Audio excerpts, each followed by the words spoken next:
Martino. Le cauchemar de tous les woke.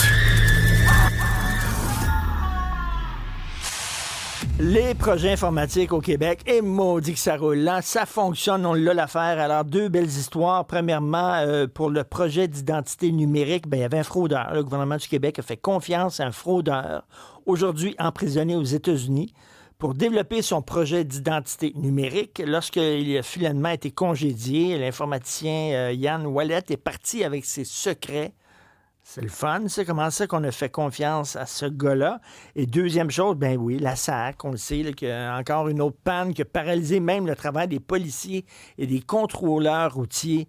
Coudon, c'est quoi le Christy de problème avec les projets informatiques au Québec? On en parle avec Francis Coates, expert en sécurité et enseignant à l'École de technologie supérieure. Salut Francis. Bonjour Richard, vous allez bien? Ça va, mais tabarnouche, hein? Dès que j'entends gouvernement et projets informatiques, je pogne les chèques. J'ai peur. Richard, je vous l'avais dit, hein? Même si on change le capitaine du Titanic, il coule pareil au bout de la ligne. Hein? Fait que là, on a changé le ministère, mais là, on vient de frapper un iceberg encore. Là. Ben c'est ça. Donc, on pensait que c'était le shérif informatique le problème, mais finalement, la structure est plus profonde que ça. Bon, on va commencer, le fraudeur. Là. Le gars, il est parti avec un paquet de secrets.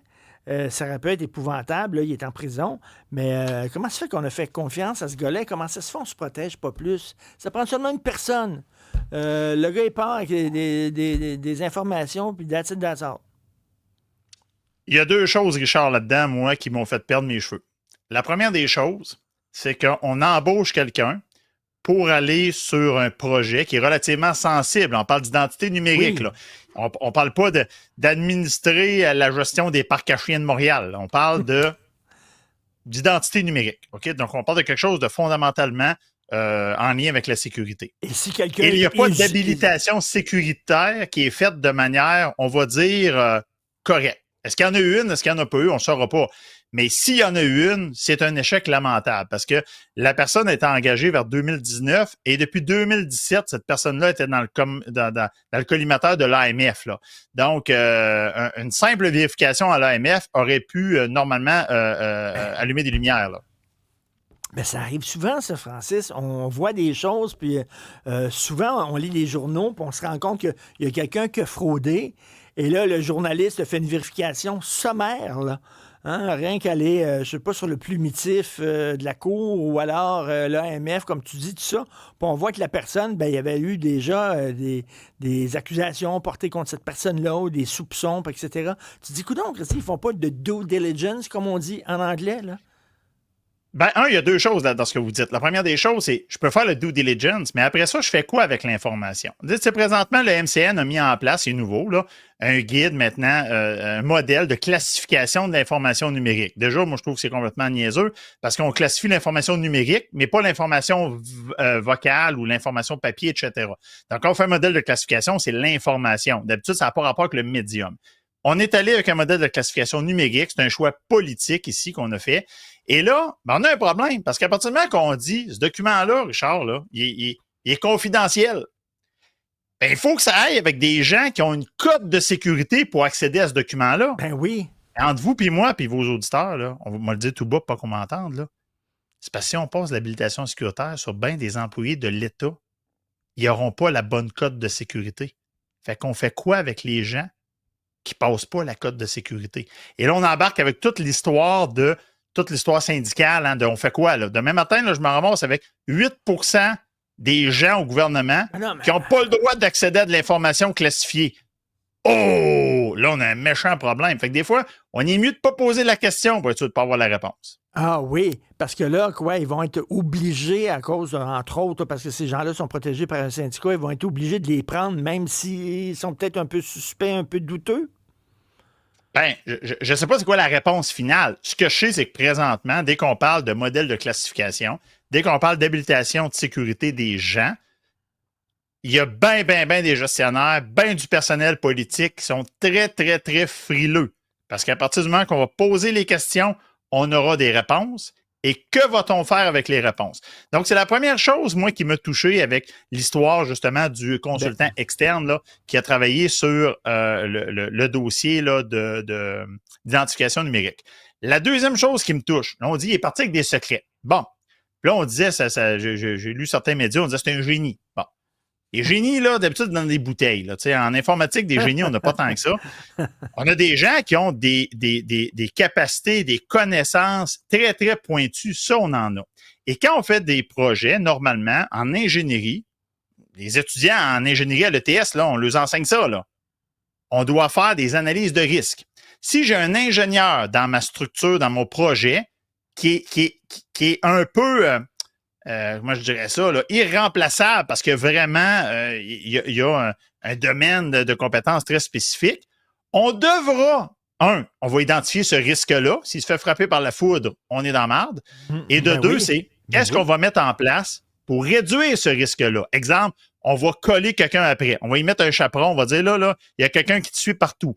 Au lieu de demander des comptes rendus aux 2, 3, 4, 5 mois, on va dire à toutes les fois que tu avances dans ton projet, à toutes les semaines, on veut savoir où est-ce que tu es rendu, pourquoi tu as pris cette décision-là, etc.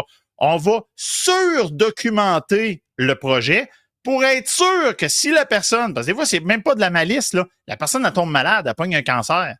C'est-à-dire là, on ne peut pas mettre un projet de plusieurs millions de dollars à terre parce que quelqu'un est plus capable de travailler. Mais ça ne peut pas Donc, reposer il faut sur avoir les des plans B. épaules. Ça ne peut pas reposer sur les épaules d'une seule personne. Puis tu peux t'arranger en disant, tu peux pas, toi, rentrer avec un code puis rentrer directement dans l'ordinateur. Il faut que tu aies quelqu'un avec toi qui, lui, va avoir son code secret que toi, tu ne connaîtras pas.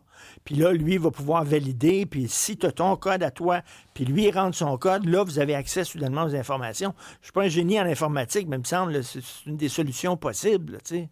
Ben là, on est dans d'autres choses, Richard. Là, on est dans un principe de sécurité où est-ce qu'on va dire que pour accéder à de l'information sensible, il faut être, par exemple, 2 personnes pour éviter qu'une seule personne puisse faire des choses. Donc, là, on va rajouter comme une couche de collusion nécessaire.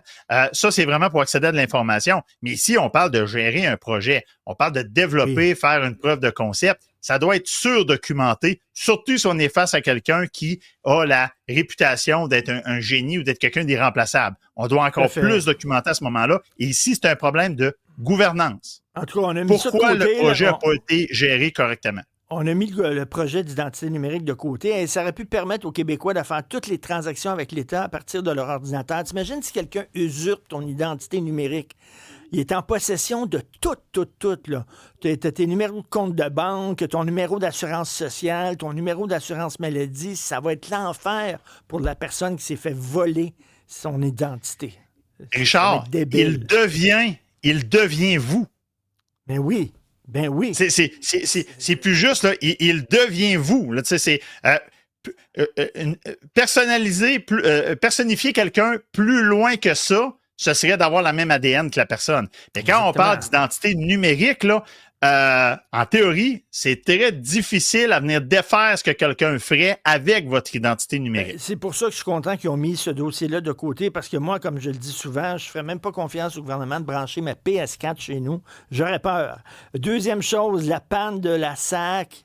Ça n'arrête pas, là, ça n'arrête pas. Donc là, c'est une grosse panne générale. Ils ont fermé des succursales. Les policiers ne peuvent pas faire leur travail. Les contrôleurs routiers. C'est majeur, là, Francis. C'est majeur. Et encore là, il y a des gros enjeux par rapport à ça.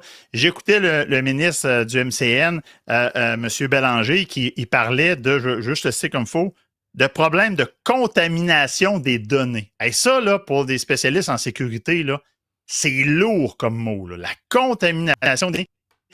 On parle de problèmes au niveau de l'intégrité des données. Quand on veut protéger des données, il y a 3 caractéristiques. La confidentialité. Souvent, c'est là que les gens sautent le plus dessus. L'intégrité. Est-ce que les données que j'utilise sont les bonnes? Et finalement, la disponibilité. Est-ce que j'ai accès aux données lorsque j'en ai besoin? Là, ici, il semble qu'au niveau disponibilité, on a un enjeu. Et au niveau intégrité, on a un enjeu. Et ce qui me fait peur un petit peu là-dedans, c'est que là, on dément la cyberattaque. Personnellement, j'aurais aimé mieux que ce soit une cyberattaque. Parce que si c'est une cyberattaque, puis c'est quelqu'un qui a vraiment dit on va attaquer le serveur A, on va attaquer le serveur de redondance. Hein? Si jamais le serveur A ne marche pas, ils ont prévu le serveur B, on va attaquer les deux. Moi, ça m'aurait démontré que c'est une attaque très sophistiquée, etc. Là, on dit non, c'est pas une cyberattaque. Ça a juste arrêté de marcher. Et là, on est en mode, là, pourquoi tu n'as pas remis ton devoir? Ben, mon chien l'a mangé. C'est la faute d'Azure de Microsoft. Ben non, c'est la faute d'Azure de Microsoft. Attends un peu. Si tu me dis que dans ta structure de réseau, OK, de solutions informatiques, infonuagiques, nommez-les, il y a une patente qui plante dans l'histoire, puis tu te retrouves les culottes à terre, ça marche pas, là. Ça veut dire que tu n'as pas de plan B, tu n'as pas de redondance. Ça veut dire qu'en termes de sécurité de l'information, tu as été négligent sur la notion de disponibilité de l'information. Et ça, sérieusement, là, tu sais, là, on a M. Kerr, là, que la tête a roulé, là. Oui. Mais je pense qu'à un moment donné, il va falloir qu'on commence à regarder dans la structure de la SAAC, là. Me dirait M. Éric Parent, un de mes amis, il y a un problème de chaîne d'incompétence, là. Il y a quelque chose qui se passe parce que ça n'a aucun sens. Aucun sens. T'sais, moi, à la maison, là, quand je mets à jour mon réseau à la maison, vous allez me dire, je suis un expert là-dedans, j'ai de la redondance, j'ai de la redondance à Québec. Si mes serveurs plantent ici, j'ai quelque chose à Québec. Puis là, je fais ça pourquoi? Pour mes cours à l'université et mes photos de famille. Fait que j'espère que la SAAC puis tout ça ont des processus beaucoup plus robustes avec de la redondance parce que sinon, on est mal barré, M. Martineau. Je me suis Martineau Richard, là. Je suis d'un à l'autre. Richard, non, Richard, on peut se tutoyer depuis le temps. Merci. Mais c'est vraiment hallucinant, ce dossier-là. On sait qu'il y a eu une commission d'enquête là, sur le fiasco de la SACLIC, mais je pense qu'il faudrait aller quand même au-delà du fiasco de SACLIC, puis de voir la structure même de la SAC. Là.